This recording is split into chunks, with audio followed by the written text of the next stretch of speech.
mga kapatid mo. Alam mo, pumasok kami ng walang baon. Buti nila may mga kaklase kami mababait. Kahit pa paano nagkaroon ng laman sikmura namin. Eh ikaw, pagdating sa mga barkada mo, ang lakas mo. Samantalang sa aming mga kapatid mo, wala kang pakialam.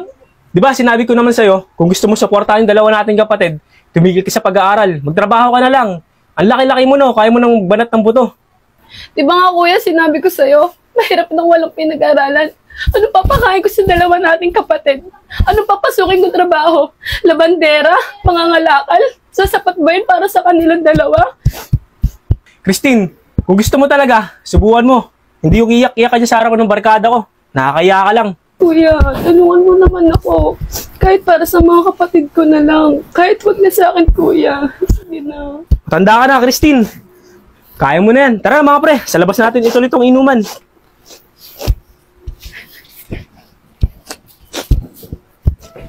Justin, Pongpong, tara na, pumasok na tayo. Sige po, ate. Ate, di ba po muna tayo kakain bago pumasok? Ay, oo nga pala. Justin, pasensya ka na. Wala kasing pera si ate. Pero wait lang ha, antayin niyo ako dito. Mangingi ako ng baon sa kuya natin. Sige po, ate. Tagal naman mag-chat ni Alfred. Kuya, baka po pwede makahingi kami ng baong 3. Di pa po kasi kami kumakain eh. Pero okay lang po kahit di na po kami nag-almusal. Para kahit paano po mamaya, may pang-recess po kaming 3. Gusto nyo mag-aaral, di ba? Hindi sa akin kayo lagi umaasa. Dumiskarte kayo ng pambaon nyo. Ikaw, Christine, ang laki-laki mo, no? Kung ako sa'yo, magtrabaho ka na lang. Itigil mo na yung pag-aaral mo. Para matustusan mo yung dalawa nating kapatid sa pag-aaral, no? Hindi lagi kayo sa akin umaasa. Kuya Prince, alam niyo naman po na mahirap nang walang pinag-aralan. Tsaka po, di ba, nabubuhay pa po si nanay at tatay, nangako po ako sa kanila na magtatapos po ako ng pag-aaral. Yun naman pala eh. E di magsumikap kayo para makapagtapos kayo ng pag-aaral nang hindi umaasa sa akin. Kuya Prince, alam mo naman po na ikaw lang may trabaho dito eh. Tsaka ngayon, sa'yo pa lang po kami nakaasa. Hayaan mo, Kuya Prince, pag nakapagtapos ako ng pag-aaral, babawi ako sa'yo. Pagtatapusin ko rin ng pag-aaral yung dalawa nating kapatid. Kahit huwag ka nang bumawi sa akin, kung gusto mo talagang makapagtapos yung dalawa nating kapatid, tumigil ka lang sa pag-aaral mo. Magtrabaho ka na lang. Hindi lagi kayo sa akin umaasa. Sige po, Kuya Prince. Pasok na lang po kami kahit walang baon. Pasok din pala kayo ng walang baon eh. Ang dami niyo pa sinabi. Ate Christine, nakahingi ka ba ng baon natin kay kuya? Yun nga, Justin eh. Di ako binigyan ni Kuya Prince. Nagalit pa nga siya sa akin eh. O ano, papasok ba kayo kahit wala tayong baon? Ate Christine, papasok po ako. Pinaklase naman po kasi ako na lagi ako nililibre. Si Christine, ako din. Pinanglilibre sa akin. Tsaka sayang din po yung araw eh. Papasok na rin po ako. Tara na, pasok na tayo.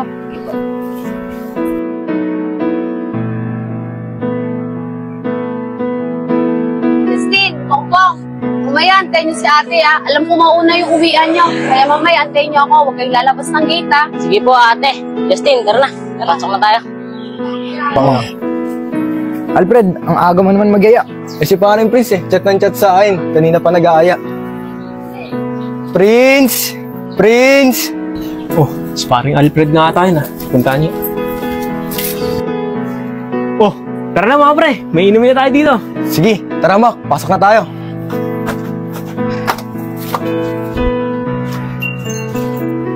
Tara na mga pre, pasok na kayo. Sikasuhin ko lang yung inumin natin. Tsaka nga pala, kumain na ba kayo? Di pa nga kumakain pre. Sige, kakain muna tayo. Sakto, nakapagluto na rin naman ako eh.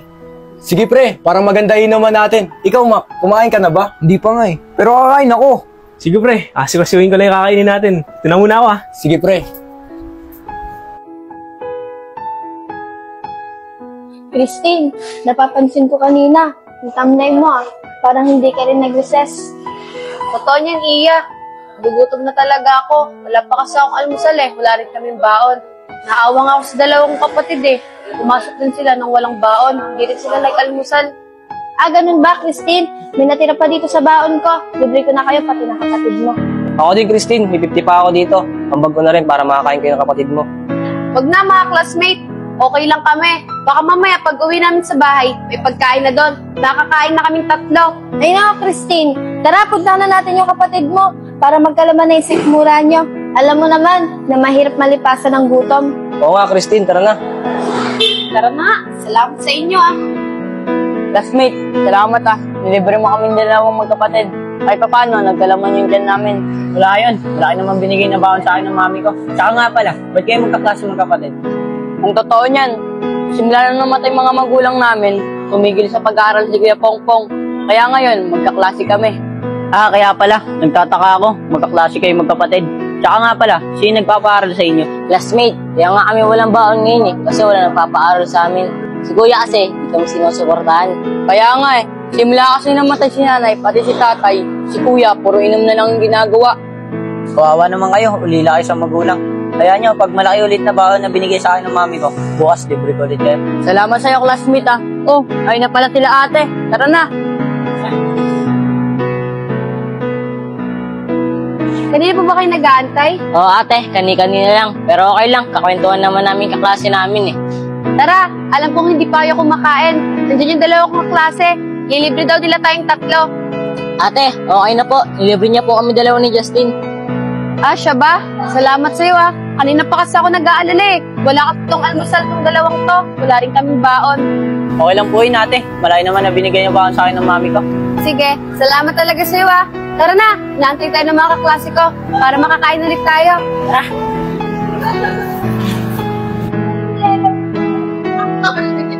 Iya, Aaron! Sila nga pala yung sinasabi kong mga kapatid ko. Ano, tara na ba? Tara!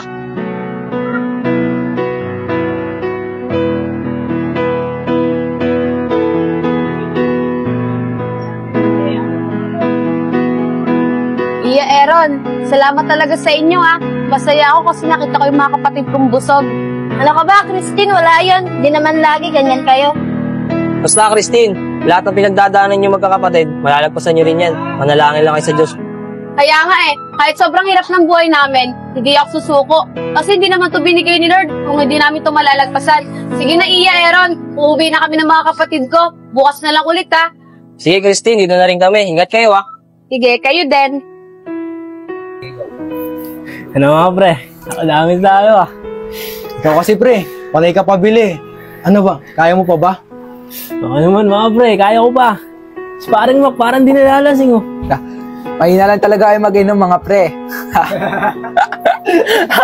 Parang Alfred, lakas talaga mag-sparring mo ka Oh, kuya, bakit dito pa kayo nagiinom?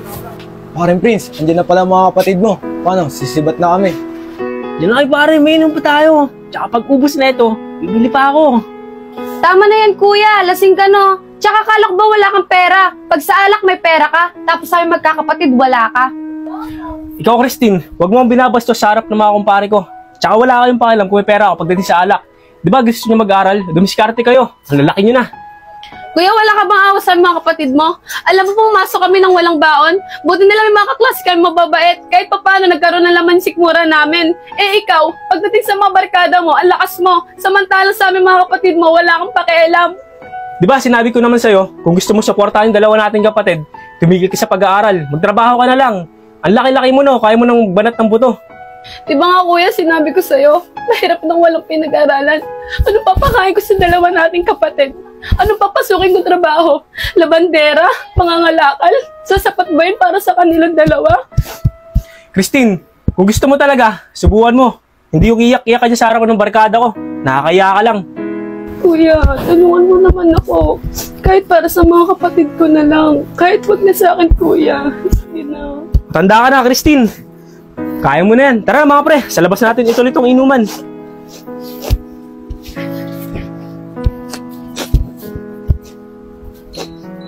Ate, ayan na natin si Kuya. Kung ganun talaga desisyon niya. Justin, upong, pagpasyensyahan niyo na si kuya. Siguro nga tama si kuya. Kailangan ko muna huminto sa pag-aaral para matastusan ko kayong dalawa. Basta ate, nandito lang kami ni Justin. Tutulong kami kung ano man magiging trabaho mo. Thank you sa inyong dalawa ha. Dahil sa inyo, mas lalo lumalakas yung loob ni ate.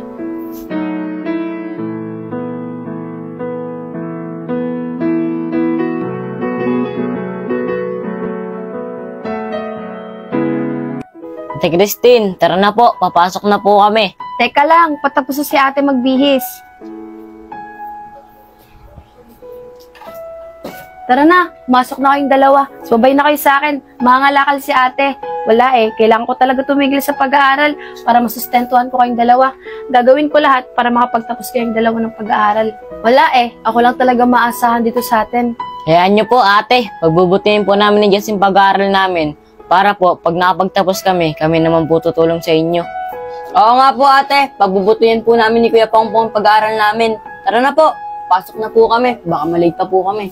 Tari ka na.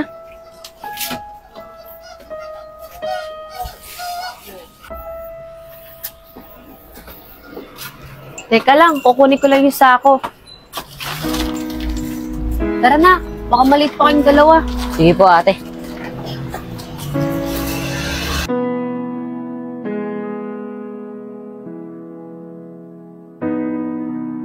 Sige na, pumasok na kayo. Mames, sundin ko kayo ha. Sana makarami sa atin ng makakalakal para masarap ulam natin mamayang gabi.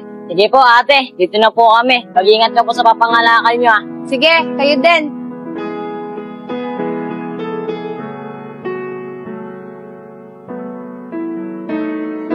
Meron, parang yung classmate natin to, si Christine. Oo nga, si Christine nga. Tara, punta natin. Tara!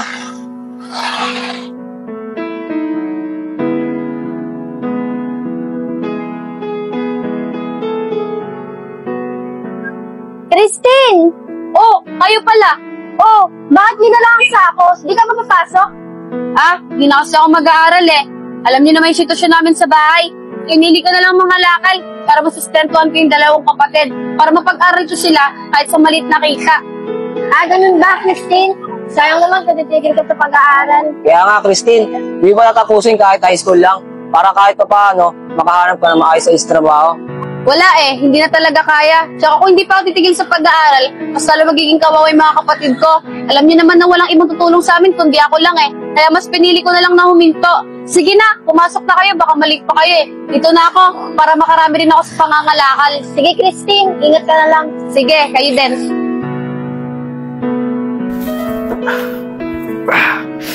Anong oras na pala? Nakaidbit pala ako. Punta na kasi paring Alfred para makapasok na kami sa trabaho.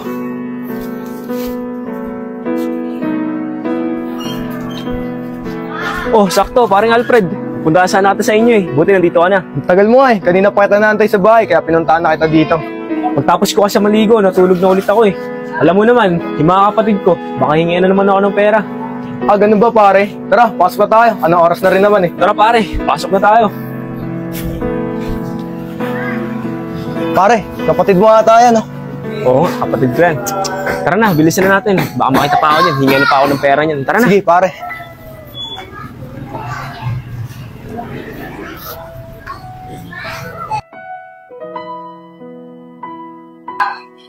Aaron, kawawa naman si Christine. Pinili niya ang diniskarte para sa kanilang magkakapatid. Kaya nga, iye. Mahirap talaga yung sitwasyon nila ngayon, lalo na siya. Siya pa naman ang sumusunod na panganay sa kanila. Aaron, sino ba yun? Ah, yun ba, Negro? Kaklase natin yun. Kaso, isang araw lang siyang pumasok kasi mas pinili niya dumiskarte para sa mga kapatid niya. Sayang naman kung pinigil niya pag-aaral niya. Bakit? Wala na ba siyang magulang? Oo, Negro. Wala na silang magulang. Kulila na sila. Oo, Negro. Ulila sila. May kuya sila. May trabaho. Kaso hindi sila sinusuportahan. Balita ko pa, lagi lang daw nagiinom. Ah, ganun ba? Kawawa naman sila. Asan yung mga kapatid niya? Diyan sa may bilibiran, sa may elementary school. Diyan sila nag-aaral. Tara, puntahan natin. Tara. Ano, classmate? Tara, weta. Mamaya na. Hinihintay pa ni Pongpong tsaka Justin yung ate niya. Gusto mo, mauna ka na. Sige, sabay-sabay na lang tayo. Hihintayin ko na rin. Sige, baka maya-maya nandiyan na rin yun. Tsaka nga pala, Pong, anong oras ba labasan ng ate mo? Ah, si ate ba? Di pumasok sa atin, nangalakal. Kung hindi siya mangangalakal, wala kami kakainin. Kaya nga ba dong eh, kung hindi titigil si ate sa pag-aaral, pare-parehas lang kami magugutom. Oo, Badong, kaya mas pinili natin mga lakal para may pangkain kami sa araw-araw. Buti na lang talaga, may ate kayong tumutulong sa inyo. Kaya nga ako sa ate niyo. Sobrang sipag na ni ate. Kaya pag nakatapos kami ng pag-aaral ni Kuya Pongpong, babawi kami sa kanya. Sakto, Negro. Nandiyan pa yung mga kapatid ni Christine. Tara, puntahan natin sila. Tara. Ron, saan dyan yung kapatid ni Christine? Ito si Justin, ito si Pongpong. Sige, wait lang. Puntahan ko lang. Pongpong, Justin, kayo pala yung kapatid ni Christine. Kumain na ba kayo? Hindi pa nga po eh. Hinihintay pa po namin si ate. Tara, sumama kayo. Nililibre ko kayo. Sige po, tara.